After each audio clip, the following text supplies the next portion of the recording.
పోలవరం ఇప్పుడు కొత్త చిక్కులు తెచ్చిపెట్టింది. పోలవరం చక్కగా పూర్తవుతుంది, కానీ రాష్ట్రానికి పెత్తనం, రాష్ట్రానికి ఆ నిధులు అందుబాటులో లేకుండా చేస్తోంది మోడీ సర్కార్. ఎలా అంటే ఇదివరకటి రోజుల్లో రాష్ట్ర ప్రభుత్వం ఏది బడ్జెట్ శాంక్షన్ చేసేసింది కాబట్టి దానికి అనుగుణంగా రాష్ట్ర ప్రభుత్వం అమౌంట్ ఖర్చు పెట్టేసేది. ఇదిగో నేను 2000 కోట్లు కట్టాను, నేను 3000 కోట్లు కట్టానని చెప్పి వాళ్ళకి బిల్లులు పంపించేది. ఆ బిల్లులు రీఎంబర్స్ చేసేవాళ్ళు. ఒకసారి గుర్తుకు తెచ్చుకుంటే మేము ఎంత ఖర్చు పెట్టాం అంత ఖర్చు పెట్టామని నేను ఆ రోజుల్లో కూడా ప్రస్తావించాను. అసలు ఎందుకు ఖర్చు పెట్టాలి మీరు అంటే వీళ్ళు ఏం చెప్పారంటే రీఎంబర్స్ అన్ని ముందు మనం ఖర్చు పెడతాం, తర్వాత వాళ్ళు ఇస్తారు అన్నటువంటి. అందులో ఏం చేశారు, కొన్ని ముంబై చేసేసారు. ఎట్లాగా, లైక్ పట్టిసీమ గట్టి ఈ బిల్లులు అందులో వేసేసారు పోలవరం బిల్లుల్లో. అదేమంటే పట్టిసీమ నీళ్ళే కదా, ఆ కాలంలో నుంచినే కదా వాడుతుందన్నారు. అది మాకేం సంబంధం, నువ్వు ప్రత్యేక ప్రాజెక్టు కదా, మేము ఇవ్వం పొమ్మన మంది అప్పుడు ఉన్నటువంటి బీజేపీ ప్రభుత్వం. అప్పుడు వీళ్ళు కలిసినే ఉన్నారు. అదే సందర్భంలో అప్పుడు ఇంకోటి ఏం చేశారు, అనేక మందిని బస్సుల్లో తీసుకెళ్లి పోలవరం కడుతుంది చూపెట్టడం అనేసి వాళ్ళందరికీ భోజనాలు, బస్సు, అక్కడ ఉండటానికి ఏర్పాట్లు ఇవన్నీ చేయడం జరిగింది. వాటికి సంబంధించిన బిల్లులు కూడా అందులో వేసేసారు. పోలవరం నిర్మాణానికి బిల్లులు ఇస్తున్నాం కానీ ఈ సందర్శనల బిల్లులు మాకేం సంబంధం అని వాళ్ళు ఇవ్వలేదు. విడిపోయిన తర్వాత 2018-19లో పోలవరం నిధులు ఆపేశారంటూ గొడవ చేసింది ఆ విషయం మీదనే. అదే సందర్భంలో ఆ డబ్బులు నిధులు మళ్లింపు లాంటిది అనమాట ఒక రకంగా. అందుకనే ఇప్పుడు ఏం చేసింది, ఈ దఫా ఇద్దరు కూటమి ఉంది, ఒక ఫిక్స్డ్ సిస్టమ్ పెట్టేశారు. డబ్బులు మీరేం ఖర్చు పెట్టద్దు, మేమే డబ్బులు ఇస్తాం, అడ్వాన్స్ ఇస్తాం.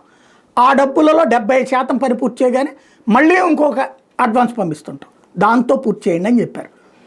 దీంట్లో ఏం చేసింది బాబు గవర్నమెంటు, వచ్చిన డబ్బుల్ని సీఎంఆర్ఎఫ్ నుంచి వీళ్ళ దాని నుంచి పే చేసింది, వీళ్ళ అకౌంట్లో నుంచి పే చేసింది. దానికి కాను పోలవరం సెకండ్ నిధి ఆపేశారు. 2700 కోట్ల రూపాయలు అడ్వాన్స్ నిధులు ఇచ్చేటటువంటి అంశంలో కేంద్ర ఆర్థిక శాఖ దగ్గర పెండింగ్లో ఉంటే మొదటిసారి 2348 కోట్లు ఇచ్చారు. వాటిని సింగిల్ నోడల్ ఏజెన్సీ విధానంలో చెల్లించాల్సి ఉంటే కేంద్రం ఇచ్చిన అడ్వాన్స్ మొత్తాన్ని సింగిల్ నోడల్ ఖాతాలో జమ చేయాలి, అంటే ఓ బ్యాంక్ అకౌంట్లో వేయాలి. ఆ ఖాతాను PFMSతో అనుసంధానం చేయాలి, అంటే ప్రధానమంత్రి విభాగం నుంచి వెళ్ళేటటువంటి దాంట్లో నుంచి దాంట్లో కలపాలి, దాని నుంచి ఇవ్వాలి. వాటిని పోలవరం ప్రాజెక్ట్ అథారిటీ పరిశీలించి తనిఖీ చేసి ఓకే చేయాలి.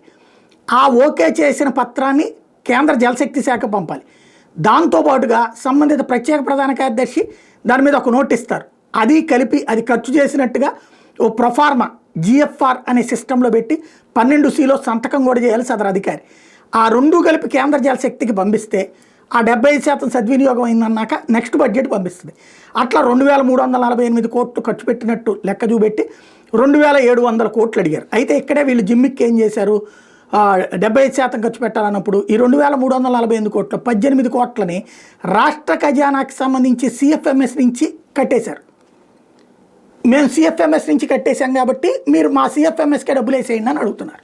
వాళ్ళు మేము ఇయ్యం, PMFSకే ఇస్తాం అని చెప్తున్నారు. ఎందుకని ఇట్లాగిప్పుడు ఈ డబ్బులు 2380 కోట్లు రాష్ట్ర ప్రభుత్వం దాంట్లోకి చేర్చేసుకుని రాష్ట్రం ఖర్చు పెడుతుంది.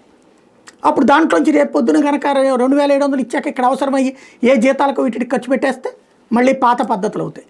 కాబట్టి కేంద్రం మాత్రం సిస్టమ్ మా ద్వారానే పేమెంట్ జరగాలంటుంది. వీళ్ళు మా ద్వారా జరిగితే తప్పేంటి అంటారు, కుదరదు అని చెప్పేశారు. దీంతో మొదటి పేమెంట్ కూడా ఆపేశారు. అంటే 2348 కోట్లు వచ్చేసినాయి. ఆ బిల్లులకి సంబంధించి ఈ లోపాలు మీరు చేశారని చెప్పి సెకండ్ అడ్వాన్స్ అడిగితే 2700 కోట్లు ఇవ్వలేదు వాళ్ళు.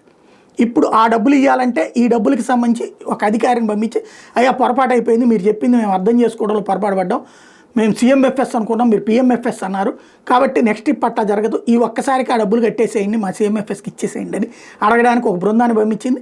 ఇకపైన ఆ విధానంలోనే చెల్లించబోతున్నారు. అంటే మన చేతిలోకి, అంటే రాష్ట్రం చేతికి దొరకకుండా కేంద్రమే ఆ పనులు చేస్తుంది.